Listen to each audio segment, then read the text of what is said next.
There's a new law that says every federal worker gets paid parental leave. Are you going to stop there? Or are you going to keep going all the way?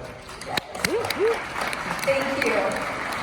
We are really excited about this. And look, it goes back to the first question. What are the barriers that exist today for people to be able to provide for themselves and their families? The reality is things have changed pretty rapidly in recent decades. Women now are 47% of the American workforce. In 40% of American homes, women are the primary breadwinners. And so while paid parental leave is not a women's issue, we're fighting for it to apply to mothers and fathers, adoptive parents. It does disproportionately fall on the shoulders of women, just unpaid care generally, whether it's for children or adult dependents. So we fought for and secured for the first time ever, and they've been talking about it for decades, a commitment to our workforce that we will offer 12 weeks of paid maternity, paternity, adoption leave to all federal workers. And we're very, very proud to have signed this into law just this past December. We cannot ask all of you to offer this benefit to your workforces if we're not willing to do it ourselves.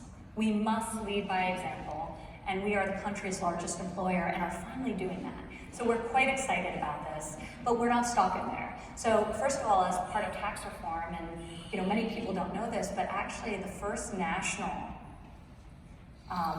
paid family leave plan was enacted, which offers a credit to employers offering paid leave to employees making under $72,000 a year, which means they're very unlikely to receive paid leave otherwise. So we put in place that tax credit that is there, that's available. We also have worked with members on both sides of the aisle, and recently was introduced the first bipartisan, bicameral, so bipartisan sponsors in both the House and the Senate, paid family leave option that enables people to take their child tax credit and pull it forward when they need it the most. So we're quite excited about that option. The child tax credit in itself was a massive victory. So just to put these numbers in perspective, because we often say we doubled the child tax credit, and Republicans doubled the child tax credit, and we're very proud of that. But just to give you a sense of how consequential this is, and this is something I fought for so hard as part of tax reform and was so passionate about, because the greatest investment we can make is in the next generation of this country, our kids. And it's very, very expensive raising children, especially at a time, and now this is changing, but especially at a time when wages have stagnated and the cost of childcare is skyrocketing.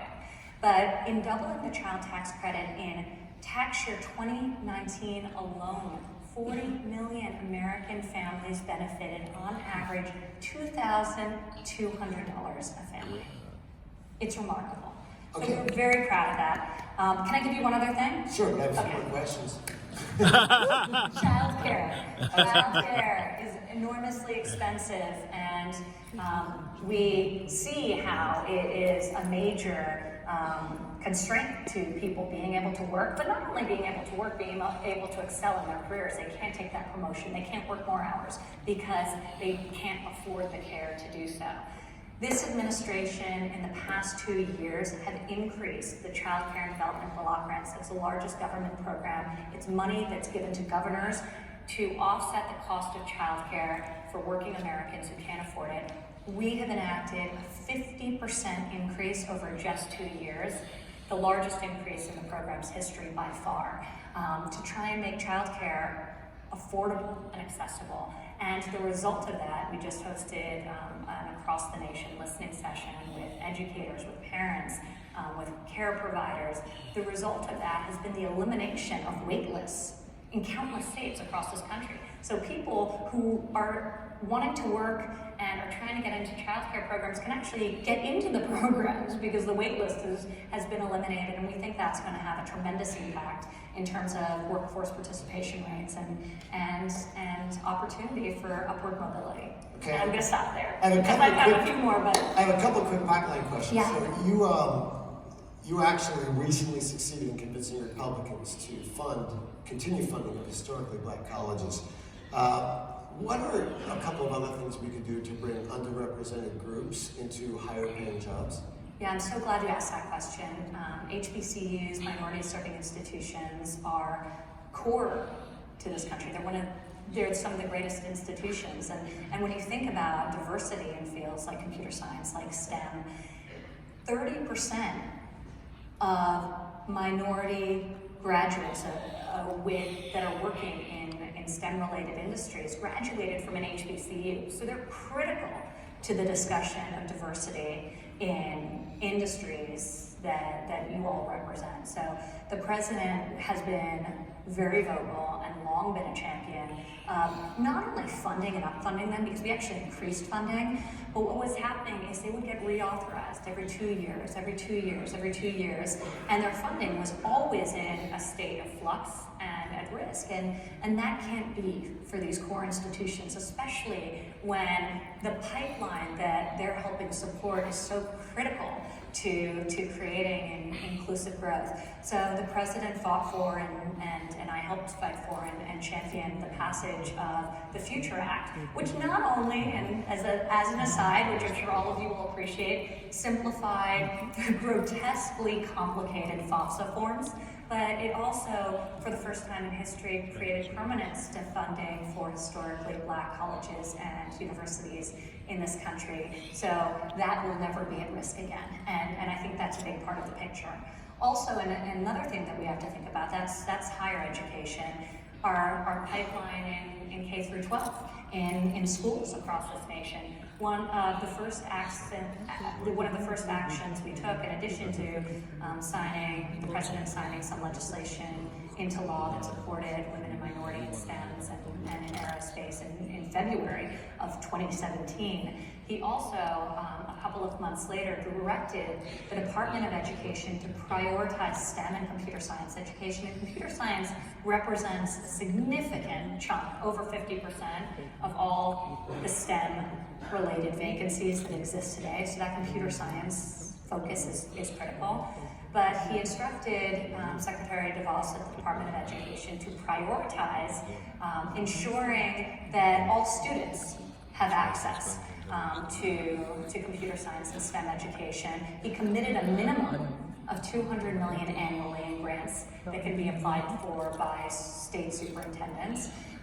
And he put into the guidance that there needs to be a specific focus on women and minorities as those grants are being considered and contemplated.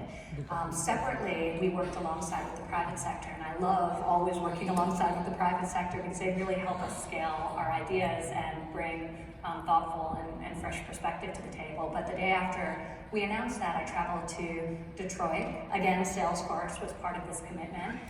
So was Lockheed Martin, so was Apple, where we got the private sector to step up and join us in committing an additional $300 million towards the shared goal, again with a focus on creating a pipeline early of women and minorities in these fast-growing, high-paying industries of the future. Great. Another pipeline question. Immigration. Both our mothers are immigrants. My wife, a surgeon, is an immigrant. And research shows that immigrants actually create companies disproportionately, and they're very hardworking. How can we keep this pipeline open for the future, especially given the shortage of skilled workers we have now?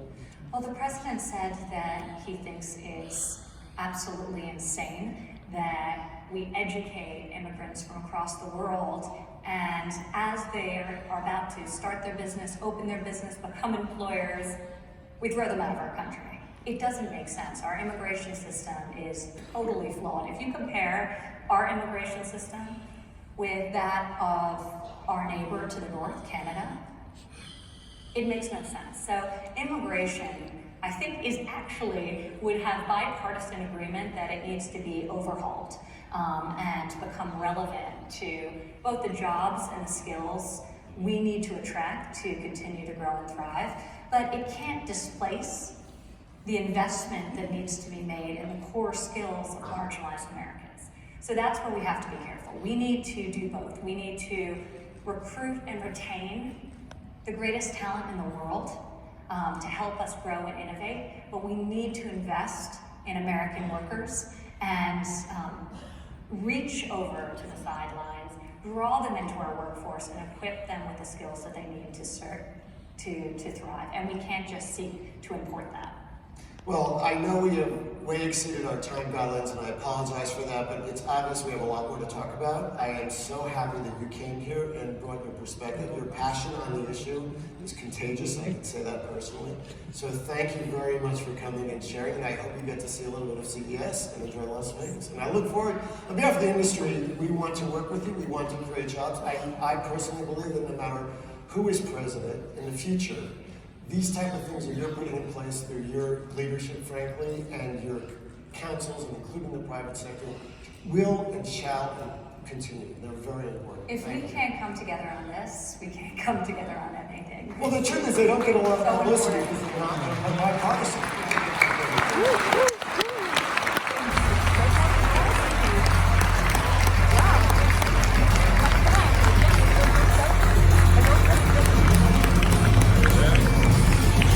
I have to admit, folks, she killed it. She did a great job. Okay.